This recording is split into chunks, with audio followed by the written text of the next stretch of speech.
students, in today's class we are going to discuss about carbohydrates. Carbohydrates होते क्या हैं और बेसिकली उनकी क्लासिफिकेशन हम इस वाले लेक्चर में डिस्कस करेंगे. So let us start. अगर कार्बोहाइड्रेट्स की बात करते हैं, कार्बोहाइड्रेट्स अगर नाम ही देखें that means hydrates of carbon और हाइड्रेटेड कार्बन. इनको हम सैकराइड्स भी बोलते हैं. सैकराइड वर्ड जो है this came from A Greek word saccharin. This came from a Greek word saccharin that means sugar. तो जो कार्बोहाइड्रेट्स हैं उनको हम सैकराइड्स भी बोलते हैं और उनका अगर जो नाम का लिटरल मीनिंग देखें that is hydrates of carbon, hydrates for water and carbon. तो उनका जो इंपीरिकल और मॉलिक्यूलर फार्मूला होता है that is CH2O whole bracket N. N could be 2, 3, 4, 5 any number of carbon atoms that are involved in that structure. Some carbohydrates along with carbon, hydrogen and oxygen also contains nitrogen, phosphorus and sulfur. कुछ carbohydrates में carbon, hydrogen and oxygen जो कि basic elements हैं carbohydrates के, उनके अलावा nitrogen, sulphur और phosphorus भी प्रेजेंट होता है, लेकिन सभी में नहीं होता है, कुछ में प्रेजेंट होता है. तो डेफिनेशन अगर हम कार्बोहाइड्रेट्स की देखें तो chemically they are defined as aldehyde और कीटोन डेरिवेटिव्स. यानी कि एल्डिहाइड और कीटोन के डेरिवेटिव्स होंगे ऑफ पॉलीहाइड्रोक्सी अल्कोहल्स. या तो पॉलीहाइड्रोक्सी अल्कोहल जो कंपाउंड होता है उसका एल्डिहाइड और कीटोन डेरिवेटिव हो, या फिर ऐसा कोई कंपाउंड हो जो कि इन डेरिवेटिव्स को हाइड्रोलिसिस के बाद यील्ड कर सके. So the definition would be they are defined as aldehyde और ketone derivatives of polyhydroxy alcohols और compounds that yield these derivatives. कौन से डेरिवेटिव्स? एल्डिहाइड और कीटोन डेरिवेटिव्स. अगर हम उनका हाइड्रोलिसिस करते हैं, उनका ब्रेकडाउन होता है, तो हाइड्रोलिसिस के बाद हमें एल्डिहाइड और कीटोन डेरिवेटिव्स मिले. तो अगर हम classification and nomenclature of carbohydrates discuss करते हैं, they are classified into 3 major groups. 3 major groups में कार्बोहाइड्रेट्स को हमने डिवाइड किया है. Monosaccharides, oligosaccharides and polysaccharides. तो मोनो वर्ड का मीनिंग जो होता है, mono means single and saccharide means sugar. इसका मतलब क्या है? सिर्फ एक सिंगल शुगर यूनिट प्रेजेंट होगी इस कैटेगरी वाली इस सैकराइड्स में, इसीलिए हम इनको सिंपल शुगर भी बोलते हैं, क्योंकि ये फर्दर हाइड्रोलाइज नहीं होंगी, इनसे ज्यादा ये ब्रेकडाउन नहीं हो सकता शुगर यूनिट में. कंसिस्ट ऑफ और किससे मिलकर बना होता है? सिंगल पॉलीहाइड्रोक्सी एल्डिहाइड और कीटोन यूनिट एंड दस कैन नॉट बी हाइड्रोलाइज्ड. हमने डेफिनेशन में बात करी थी या तो एल्डिहाइड और कीटोन डेरिवेटिव हो पॉलीहाइड्रोक्सी कंपाउंड का, या फिर हाइड्रोलिसिस के बाद ऐसा कोई कंपाउंड यील्ड कर सके. तो जो मोनोसैकराइड्स हैं ये हाइड्रोलिसिस के बाद तो ऐसा कोई कंपाउंड यील्ड नहीं करते, बिकॉज वो पहले से ही एक सिंगल यूनिट से बने होते हैं, सिंपल शुगर से, लेकिन ये खुद एल्डिहाइड और कीटोन यूनिट के क्या होते हैं? डेरिवेटिव्स होते हैं. अगर हम मोनोसैकराइड, मोस्ट अबंडेंट जो मोनोसैकराइड नेचर है दैट इज ग्लूकोज. सबसे सिंपल हमारे पास जो मोनोसैकराइड है वो कौन सा होता है? ग्लूकोज होता है. मोनोसैकराइड को हम फर्दर क्लासिफाई कर सकते हैं 2 कैटेगरीज में. पहली कैटेगरी है on the basis of number of carbon atoms present in them and second is on the basis of functional group. अगर हम बात करते हैं कार्बन एटम्स की, कार्बन एटम्स के बेसिस पर they could be trioses. Trioses means 3 carbon, tetroses means 4 carbon, pentoses means 5 carbon, hexoses means 6 carbon and heptoses means 7 carbon. तो इस तरीके से हमारे पास क्या होंगे? कार्बन एटम्स प्रेजेंट होंगे. 3 कार्बन अगर प्रेजेंट है किसी स्ट्रक्चर में उसको हम ट्राइओस बोलेंगे. ऐसे ही अगर किसी में 7 कार्बन एटम प्रेजेंट है तो उसको हेप्टोस बोलेंगे. ये सिंगल स्ट्रक्चर है. 3 मतलब अगर हम बात करें ट्राइओस की तो ट्राइओस इस तरीके से 1 2 3, और ये हमारे पास क्या होगा?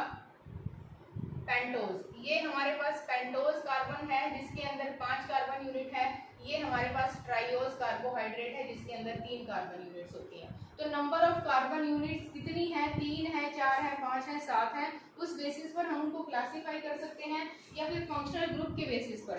फंक्शनल ग्रुप या तो एल्डिहाइड ग्रुप हो सकता है और it could be ketone group. Aldehyde group जो है आपने केमिस्ट्री में पढ़ा होगा CHO.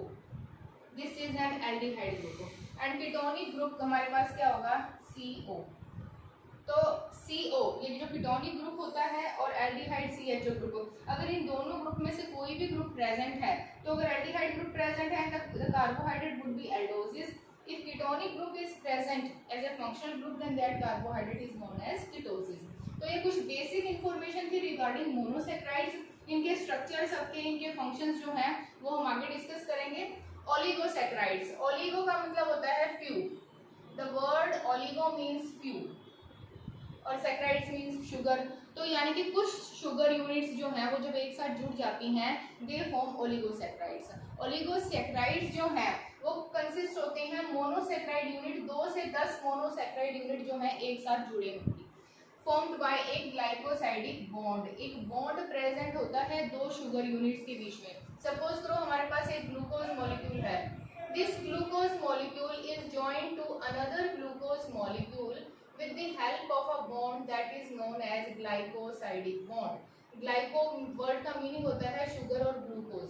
तो जो शुगर को, जो बॉन्ड जो है दो शुगर मॉलिक्यूल्स को होल्ड करता है, एक दूसरे के साथ अटैच करके रखता है, that bond is known as glycosidic bond. Hydrolysis के बाद ये 2 से 10 सिंपल शुगर यूनिट्स देंगे। देखो अब ये दो ग्लूकोज यूनिट से मिलकर बना है। अगर हम इस यूनिट को, अगर हम इस सेक्राइड को हाइड्रोलाइज करेंगे, हाइड्रोलाइज मतलब इसको ब्रेक डाउन करेंगे, तो हमारे पास 2 अलग अलग ग्लूकोज यूनिट्स आ जाएंगे, यानी कि 2 अलग अलग मोनोसेक्राइड यूनिट्स हमें मिलेंगी। तो जितनी मोनोसेक्राइड यूनिट से मिलकर कोई ओलिगोसेक्राइड बना है, हाइड्रोलिसिस के बाद हमें वही सारी यूनिट्स जो है मिल जाएंगी। Most abundant are disaccharides. हमने बात करी थी कि जो ओलिगोसेक्राइड है वो 2 से लेके 10 मोनोसेक्राइड यूनिट से मिलकर बने होते हैं, लेकिन जो सबसे कॉमन जो कैटेगरी है that is disaccharide. Di, tri, tetra इस तरीके से अलग सेक्राइड्स होते हैं। तो सबसे जो इम्पोर्टेंट है और अबंडेंट है ओलिगोसेक्राइड में that is disaccharides. Now moving on to polysaccharides. Poly word meanings many, the word poly means many. Many sugar molecule or units they are combined together forming a carbohydrate known as polysaccharides। तो polysaccharides को हम कैसे define कर सकते हैं? These are polymers consisting of hundreds or thousands of monosaccharide units। 100 या 1000 monosaccharide एक साथ जब मिलते हैं they form polysaccharides। और किस बॉन्ड से जुड़े होंगे वो? they are joined by glycosidic bond। Polysaccharide को हम ग्लाइकन्स और कॉम्प्लेक्स शुगर भी बोलते हैं। हमने मोनोसेक्राइड को सिंपल शुगर के नाम से बोला है, पॉलीसेक्राइड्स को हम कॉम्प्लेक्स शुगर क्यों बोल सकते हैं? क्योंकि 100 से 1000 मोनोसेक्राइड एक साथ जुड़कर एक पॉलीसेक्राइड बनाता है। दे कुड बी लीनियर और दे कुड बी ब्रांच। लीनियर का एग्जांपल सेलुलोज है, ब्रांच का एग्जांपल ग्लाइकोजन है। इनका मॉलिक्यूलर वेट बहुत ज़्यादा होता है क्योंकि बहुत सारी मोनोसेक्राइड यूनिट्स मिलकर बनी होती हैं। They have high molecular weight, they are sparingly soluble in cold water. अगर हम उनको कोल्ड वाटर में सॉल्युबलाइज करवाने की कोशिश करें तो बहुत ही कम अमाउंट में सॉल्युबल होते हैं, और अगर हम उनको पानी में हीट कर दें then they form colloidal solutions. तो इनकी कुछ प्रॉपर्टीज हैं। They are not sweetish in taste. इनका जो टेस्ट है, पॉलीसेक्राइड की अगर हम बात करें तो ये स्वीट नहीं होते हैं टेस्ट में, और ना ही ये एल्डिहाइड और कीटोन ग्रुप की कोई भी प्रॉपर्टीज जो है वो शो करते हैं। They do not exhibit any of the properties of aldehydes और कीटोन्स। क्योंकि एल्डिहाइड और कीटोन जो फंक्शनल ग्रुप इनमें अटैच होते हैं, ज़्यादातर वो फंक्शनल ग्रुप क्या है, हाइड्रोलिसिस के वक्त रिमूव हो गए होते हैं in forming the glycosidic bonds. तो स्टूडेंट्स इससे आगे जो हम हैं फंक्शंस ऑफ मोनोसेक्राइड्स, इनके डिफरेंट फंक्शंस जो हैं वो हम नेक्स्ट क्लास में डिस्कस करेंगे। इसके रिगार्डिंग अगर कोई भी प्रॉब्लम है तो आप जो है वो मुझे बता सकते हैं। Thank you.